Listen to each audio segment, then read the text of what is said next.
Happy Homebrew Monday.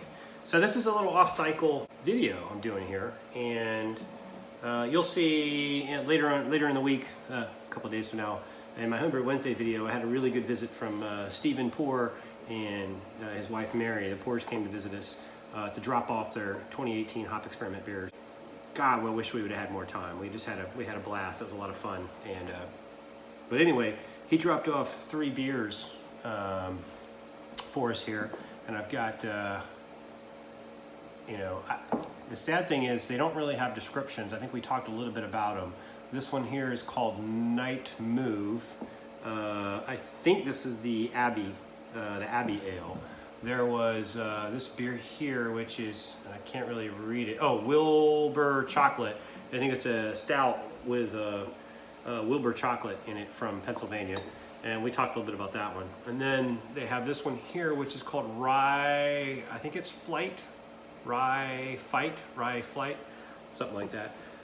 I'm not really sure what the beer style is here, but I wanted to kind of do a tasting of these and get some thoughts and perspectives. We had a few beers when we went through these Saturday when he was here, and I know my wife really loves them. So she likes anything over 10%, so I'm assuming at least a couple of these are, pretty high up there.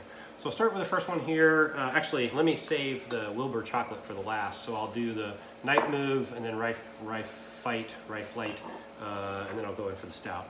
So Night Move, and I know I've had this one the other day, but here we go.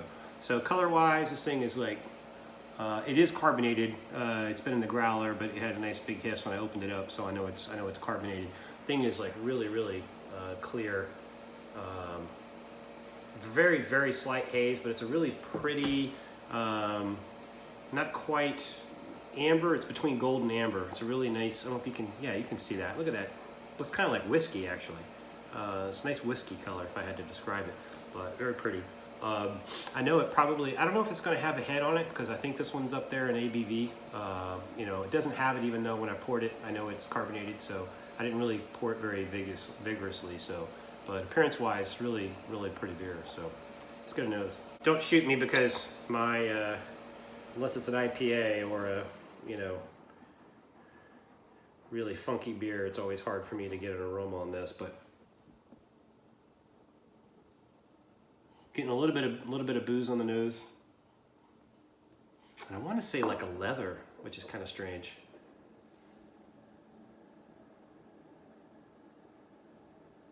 Yeah, a little slight floral and a slight kind of leather quality. I don't know if I'm off base here, but not a ton on the nose. But I am getting that floral leather and a very slight booziness. So, cheers. Let's try this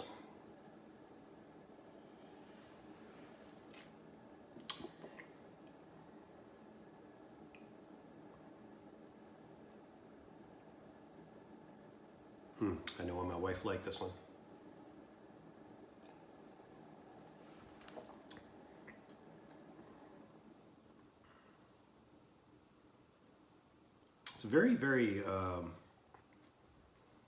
It's very smooth. It doesn't have the normal kind of Belgian kind of, I think this is the Abbey Ale, if I had to guess. Night Move, I could be wrong. It doesn't have that typical Belgian kind of, I don't know how to describe it, that normal kind of Belgian quality, I guess.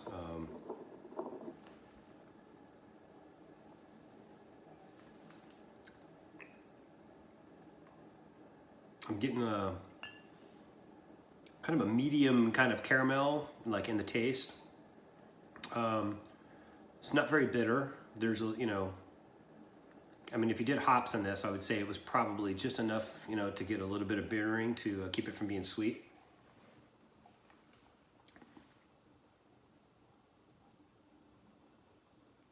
No, I take that back. I mean, I'm getting a little bit of aroma on the nose, kind of a hop quality.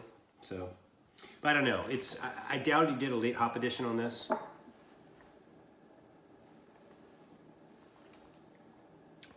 But the taste really follows the nose well.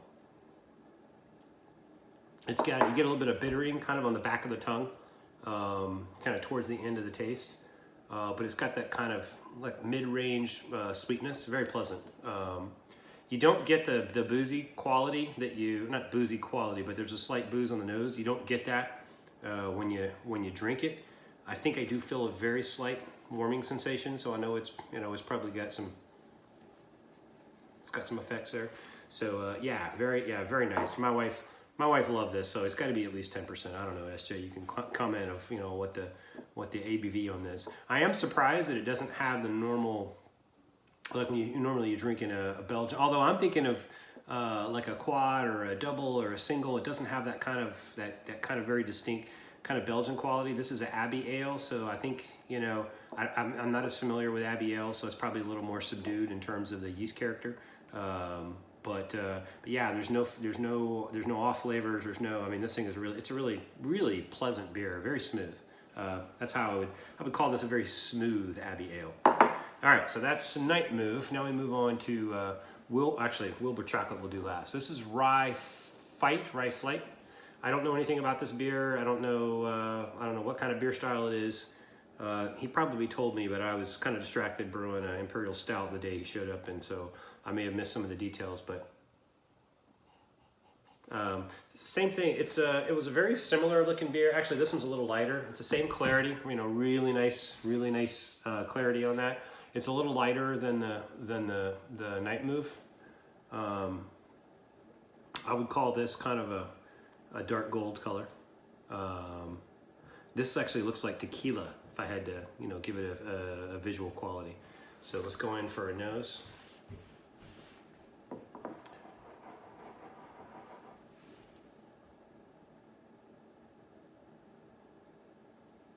This one smells like if I didn't know anything else about it, I would think it was a pale ale. It smells a lot like a pale ale. Kind of bordering on a pale ale or an IPA. Yeah, definitely get hop character on this one. Yeah, nice smell. All right, cheers.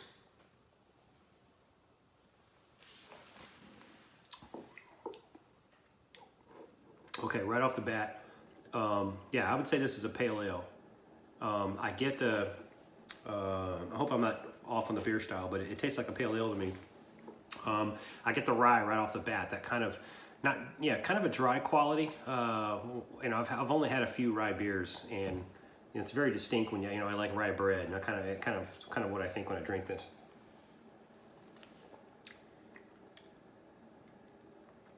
Yeah, it finishes dry. It's got the bitterness of a perfect bitterness of a pale ale. It's got that nice kind of spicy rye characteristic.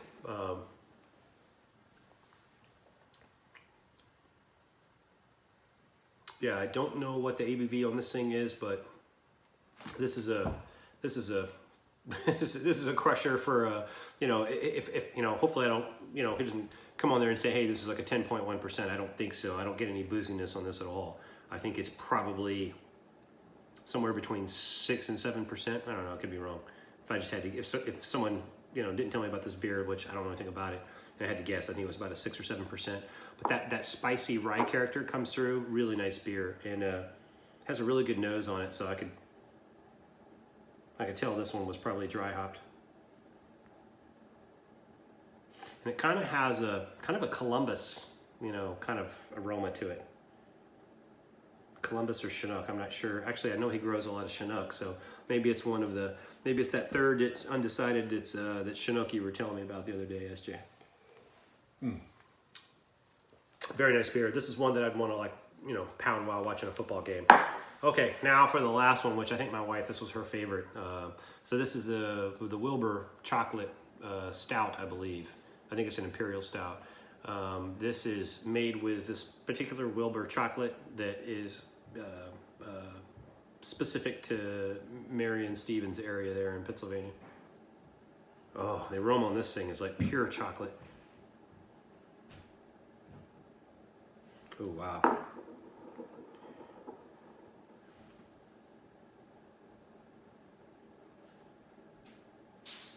This reminds me of, so I used to go to IHOP. Don't shoot me because going to IHOP. But I used to go to IHOP when I was a kid, and they had these chocolate chip pancakes. I mean, they were very decadent. I mean, you had this, you know, dark syrup that they would sprinkle on it, and then you would put maple syrup on it. You'd mix it all up, and they'd throw some whipped cream on there. And the smell of this chocolate I smell a little bit of booze in here. Reminds me of the chocolate that was on those chocolate chip pancakes. Loved it. This reminds me of getting ready to bite into one of those chocolate chip pancakes. So it's dark, but there's I can get a little hint of kind of a reddish tint. I don't know if you can see that looking through the light, probably not, but you can get a little reddish tint, and not just around the edges. So it's not as dark as I thought it was. When you see it like this, it looks pretty dark, but when you hold it up to light, it's kind of closer to a really strong porter in terms of color. There has some, you know, you get some, it's a little translucent, but it's pretty beer. Very dark ruby notes looking through it. Okay. I can't shake up a head on it, so I'm thinking the alcohol is pretty good here. I'm not getting any legs on it, which is surprising. I figured I would get some legs on the glass. So, all right, cheers.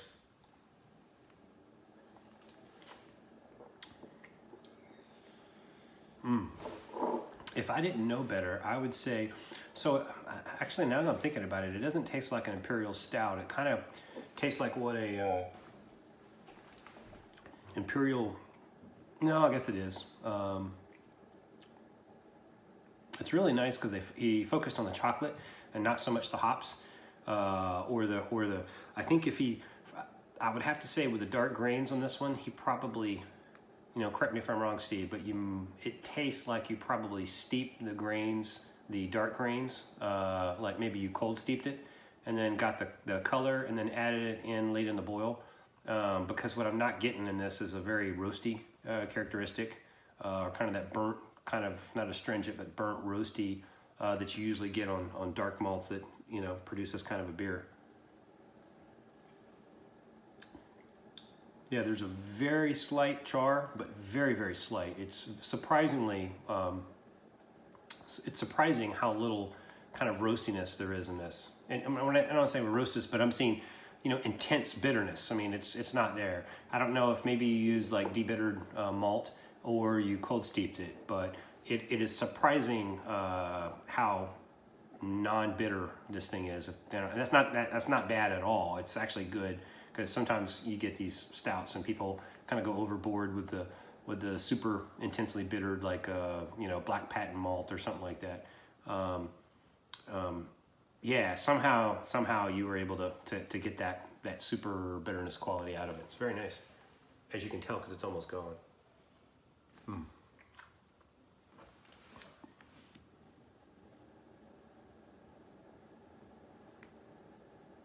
God, the chocolate quality on this thing is ridiculous. This is really good. Well, there you have it. There are the three beers. So started out with a Night Move, which I think was the Belgian Abbey. Please correct me if I'm wrong. You know, very good, very smooth, slight booziness on the nose, a little warming feeling when I drink it down, and very, very, very smooth caramel, very well balanced.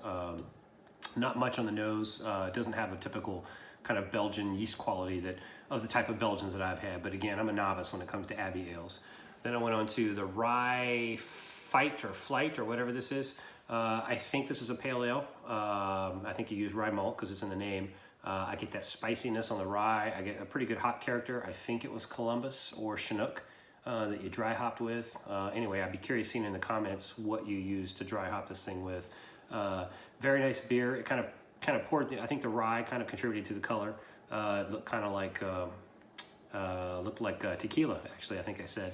And then I had the Wilbur chocolate porter. This was, I know, a favorite of my wife. I like it too, and I like it because either you cold steeped it or you used debittered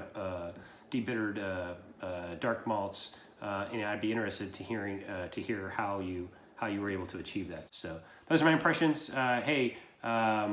Yeah, it was a great visit from SJ. Really enjoyed it. Look forward to the next time we get together. And if you haven't had any beers with SJ, you need to do it up, man. He's a good brewer, and his wife is a good brewer too, Mary. She can make some mean Belgian beers as well. Cheers.